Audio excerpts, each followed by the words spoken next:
रहे हैं WNN news HD और मैं हूं आपके साथ सुबल ज़िया। बुलेटिन का बाकायदा आगाज़ करते हैं और शामिल करते हैं आज की अहम तरीन खबरें।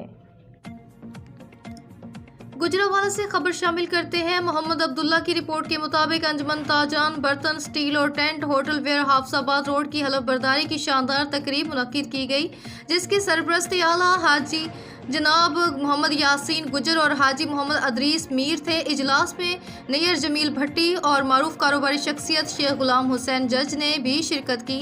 मजीद जानते हैं मोहम्मद अब्दुल्ला की इस रिपोर्ट में। किधरे कोई लैन ही लगन की जरूरत कोई नहीं है, सीधा उत्थे जाते अपना कार्ड दिखाते रजिस्ट्री करा के बाहर आ जाते।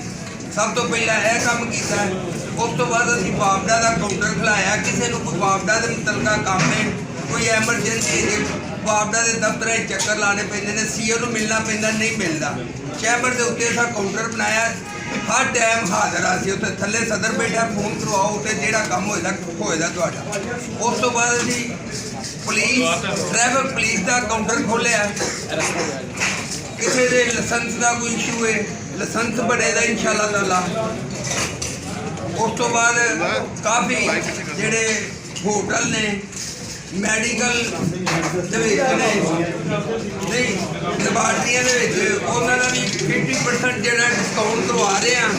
तो ये देखो सारे लोग जो अपना चैंबर का कार्ड बनवान दे, अपना चैंबर का मैंबर बनन दे, तो उन्होंने सारिया सहूलतां मिलदियां। तो मैं इस वास्ते दोबारा तुहानूं सारे दोस्तों को दस्सिया कि यह सहूलतां जिहड़ियां ने असीं चैंबर वालों लैके आ रहे हैं, तो इसका फायदा उठाओ सारे दोस्त। बहुत मेहरबानी, बहुत शुक्रिया।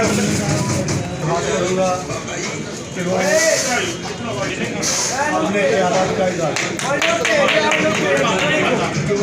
पिछले जो दोस्त भाई थे हमारे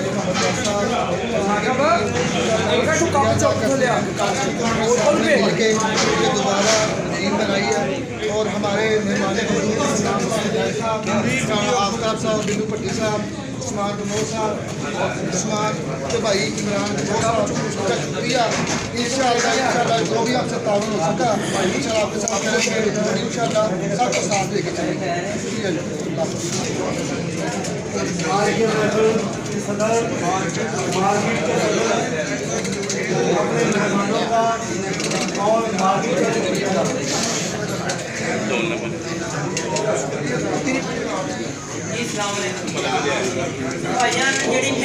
आप सदर नायब सदर जमान डोगर साहब, खजानची जुल्फकार साहब और जॉइंट सेक्रेटरी आफ्ताब साहब और रिजवान भाई रिजवान गोल्डन स्टील वाले, इन्हों का मैं बड़ा शुक्रिया अदा करना। इन्होंने पिछले 2 साल के जोड़ा काम इन्होंने किया वो असी इन्हों दाद देने वाकई दाद के बंदे।